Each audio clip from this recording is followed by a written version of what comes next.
gente sabe que ser feliz e ser triste ou estar triste faz parte da vida, né? Mas quando a queda é muito brusca e do nada sempre isso acontece com você, até quando isso é normal. Quem está conversando com a gente sobre essas alterações de humor e até o transtorno bipolar é o psiquiatra Galiano Brazuna. Ele comenta com você já. Tem perguntas bem interessantes aqui sobre hormônios, a gente já fala com vocês. Mas agora você, que ama falando nisso, que ama conversar comigo e com a Sol, atenção neste recado, atenção mesmo. Atenção mesmo, Luciano, senão vai ficar sem. Vai.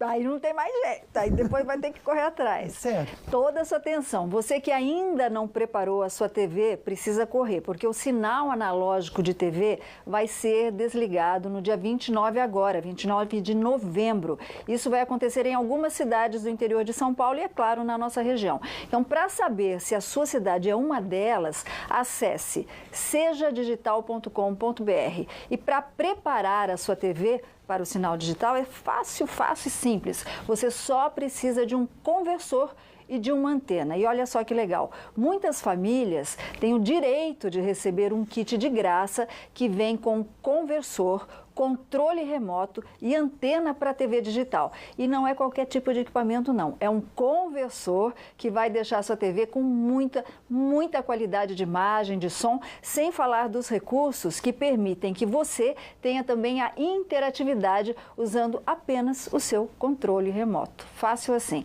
Então, para saber se você tem direito a esse kit de graça, acesse sejadigital.com.br ou você também pode ligar de graça para o número, anota aí, 147. Daí é só informar o seu número NIS. O que é o NIS, Sol? É o número de identificação social. Reforçando então, hein? Dia 29 de novembro, o sinal analógico vai ser desligado e se você não preparar a sua TV, pode ficar totalmente sem sinal. Então, seja digital. Eu comentei aqui no Falando Nisso, né, Luquinha? Eu tive no Correio a semana passada, muitas famílias pegando o kit de graça. Muito legal. Pois é, né? Tem que se preparar mesmo, porque a gente não quer perder essa companhia. Não, de jeito nenhum. Tem uma pessoa na linha para conversar com a gente. Alô, boa tarde. Boa tarde. Oi, minha linda. Não sei se você vai falar o nome ou não.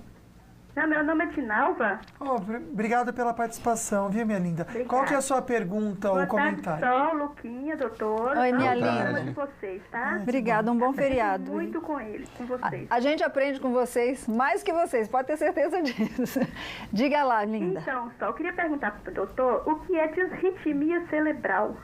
Disritmia cerebral, vamos ver. Disritmia cerebral. Bom, disritmia cerebral é uma alteração que a gente observa. Existe um exame que a gente faz que chama eletroencefalograma, onde a gente mede a atividade elétrica do cérebro, né? É uma das formas da gente tentar mensurar como que andam as ondas cerebrais e dependendo do jeito que essas ondas se apresentam nesse exame, a gente diz que a pessoa tem uma disritmia cerebral ou não. Um dos casos mais clássicos que a gente encontra é nos casos de epilepsia, quando a pessoa tem convulsão, se ela for fazer esse exame de eletroencefalograma, vão aparecer essas ondas alteradas, né? A disritmia é usualmente assim nomeada quando você tem alguma alteração nessas ondas, mas elas não têm alguma especificidade em relação aos sintomas que você pode apresentar. Algumas pessoas podem ter um pouco mais de um comportamento, às vezes, mais irritado, mas seria mais por aí. Falando em exames, né? Tem tanta pergunta aqui, doutor, o senhor vai ter trabalho esse feriado, graças a Deus. O diagnóstico do transtorno bipolar é simplesmente presencial, ou seja, numa anamnese, numa conversa com o paciente, ou existe algum exame laboratorial?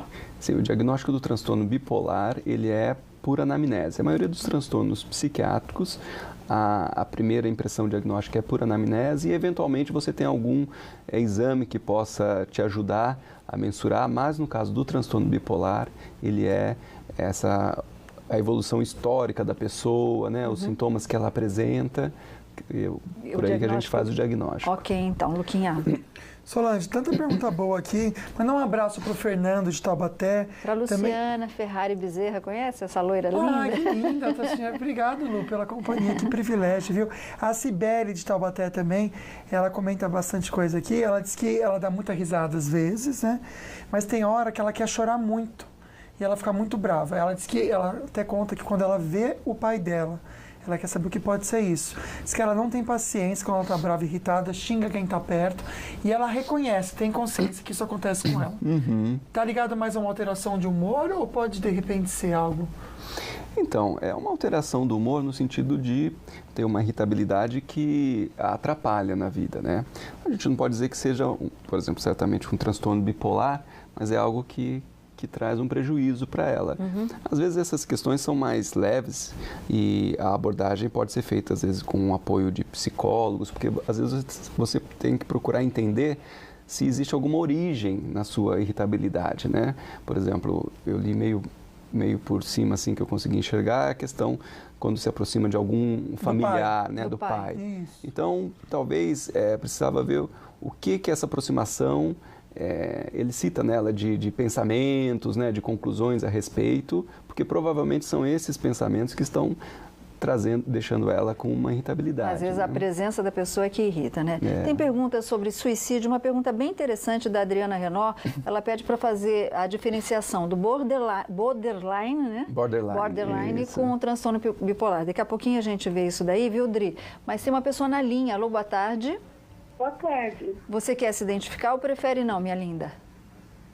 Pode falar, meu nome é Lúcia. Oi, Lúcia. Pode ficar à vontade. Obrigada por estar aqui com a gente hoje, viu? Então, eu queria saber sobre distimia e também sobre medicação faixa preta, se é perigoso, se para saúde. Tem pessoas que precisam tomar, né? Eu mesmo tomo, de vez em quando, sim. Qual medicação? Perdão, minha linda. Qual medicação? Medicação faixa preta, clonazepam. Tá. Sim. Faixa preta. Então, obrigado pela pergunta, viu? A distimia é um estado, basicamente é um estado meio que constante de uma pessoa, onde ela se encontra abaixo da linha da tristeza normal. Ela fica num estado de uma depressão, uma depressividade leve, né? Ela tem Mau humor também? Um mau humor, né? Uma perda de prazer nas atividades, mas isso não é tão grave a ponto de impactar na vida dela de um modo assim, de não conseguir sair da cama. Então a pessoa fica assim um ano, né? Num estado de não muito ânimo para as coisas, sempre tem alguma coisa que não está se sentindo bem, que está com pouca energia. Então isso é o que nós chamamos de distimia. E a medicação tarja preta depende de cada pessoa? A medicação tarja preta, existe uma questão importante, eu acho que isso vale a pena a gente conversar, porque é tarja preta porque precisa de controle, né? A Anvisa, ela usa tarja preta porque as pessoas podem fazer um uso não orientado do remédio. Sim. E quando você faz um uso não orientado do remédio, daí você tem os prejuízos, né? Então, às vezes tem alguma questão de briga em casa, a pessoa chega, às vezes, está tomando 5 comprimidos de tarja preta, né? Então ela se automedica. Mas o uso correto, né, acompanhado, tem a sua eficiência, a sua indicação. Falou bem, né, Luquinha? Acompanhado. Aliás, eu sou completamente contra esses comerciais que colocam: não desaparecendo os sintomas, procure orientação médica. É o contrário, procure orientação médica antes de tomar qualquer tipo de remédio, né, Luquinha? Pois é, só bem lembrado aí, né? Bom, um jovem ficou gravemente ferido depois de ser atropelado quando ele estava andando de bicicleta. Isso foi em Suzano, na Grande São Paulo. O motorista fugiu sem prestar socorro. Essa bicicleta realmente voou longe. As imagens são meio difíceis de ver, mas a bicicleta realmente foi lançada para longe e a vítima, de 19 anos, ficou gravemente ferida. Um moço muito bonito, acho que, olha que lindo, Solange. Que judiação, né? Só a gente lamenta muito por esse incidente. Mas a câmera pega daqui a pouquinho a placa do carro, já esse cidadão. Agora, acontece o seguinte, não é flagrante, não vai ser preso. Vai lá, presta depoimento, sai pela porta da frente. Agora, então, para que serve a câmera? Só para multar? Aí não faz sentido. Aí é flagrante, né? Aí é flagrante. Né, Solange? É uma falha aí, né? Que a gente sempre precisa repensar, né? Bom, centenas de cadeirantes se reúnem para esporte e a gente comenta com vocês daqui a pouquinho. Bonitinho. Mas bora para Carinho, que é tão bom, é tão bom. Muito boa tarde, meus queridos amigos. Falando nisso, que vocês tenham um excelente dia na Band. She wakes up early every